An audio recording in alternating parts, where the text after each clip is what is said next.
আপনারাও ভুল করেন না। আমি অনেক সময় নামাজ পড়ি নাই। আপনারা সবাই নামাজ পড়বেন। শুনলাম ইলিয়াস কোবরা করতে, করতে পুরা ২ তালা মসজিদ পুরা ভর্তি হয়ে গেল। পান বরজ আমার জায়গা-টাগা আছে। পান বরজ, পেঁপে বাগান, ২-৪ টা গরু, ১০-২০ টা ছাগল। এগুলি নিয়ে মোটামুটি আমার চলে যায়। অভিনয় তো নাই। অভিনয়ের ইচ্ছা থাকলে আর মনে করেন করতে পারব না বা করব না। এখন এখানে নিয়ম যেটা ওটা অভিনয় করতে হলে পরিবেশ দরকার। যে অভিনয় করতে হলে একটা নিয়মের মধ্যে আসতে হয়। এই নিয়মও নাই, ছবিও নাই। তারপরে মনে করেন যে এখন তারপরে অভিনয় ছাড়া কিভাবে মনে করেন যে আমার সোর্স অফ ইনকাম যেভাবে আসে এটা ওটা আপনার প্রশ্নের মধ্যে বোঝা যায়।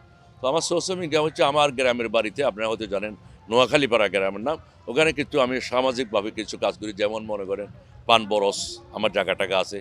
পান বরজ, পেঁপে বাগান, ২-৪ টা গরু, ১০-২০ টা ছাগল। এগুলি নিয়ে মোটামুটি আমার চলে যায়। আর আমার ছেলে, এটা হলো আমার ছোট ছেলে। ওর নাম হচ্ছে ফাহিম বিন ইলিয়াস। তার এ হলে ল কমপ্লিট করছে, এটা ল ফার্মে চাকরি করে। আরেকজন আছে হইলেও আপনার ফয়সাল বিএসসি ইঞ্জিনিয়ার। আরেকজন আছে ফাহাদ, হলে ব্যবসা করে। না, আমি যখন প্রথম চিল্লাতে যাই ময়মনসিংহ পড়ছিলাম, ময়মনসিংহ। মানে মানুষ অবাক হয়ে যায় আরকি। যে ইলিয়াস কোবরা আপনি এরকম মানে তখন তো সবাই চিনতো। এখন তো দাঁড়িয়ে রাখলেও চিনতে একটু কষ্ট হয়। এক সাইড দিয়ে চলে গেলে কেউ হয়তো যা মার্ক করে না। অনেকে অনেক প্রশ্ন করতো। আমি যেমন নামাজ পড়তে ঢুকলাম একদিন, শুনলাম ইলিয়াস কোবরা করতে, করতে পুরা ২ তালা মসজিদ পুরা ভর্তি হয়ে গেল। মানে মানুষ দেখার জন্য এরকম আসছে। আমি যে কদিন ছিলাম, আমরা তো একটা মসজিদে ৩ দিন করে থাকতে হয়। যে মসজিদে গেছি ফুল। আর একবেলা মানে জমাতে তকলিফে যারা যায় তারা রাইন্দা খাইতে হয়। ৩ বেলায় তারা পাক করে খাইতে হয়। ওই পাকটা করতে হয় না আমাদের আর। হ্যাঁ, মানে একতারা খাওয়াই, সব খাবারগুলি আমাদের বাইরে থেকে দিছে। যে বলে সবাই এখানে ইলিয়াস কোবরা আইছে এরকম আরকি।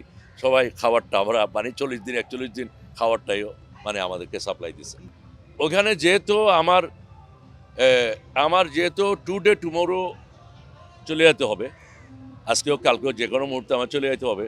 এজন্য আমার এই জগৎটা অনেক আরাম লাগে, অনেক ভালো লাগে।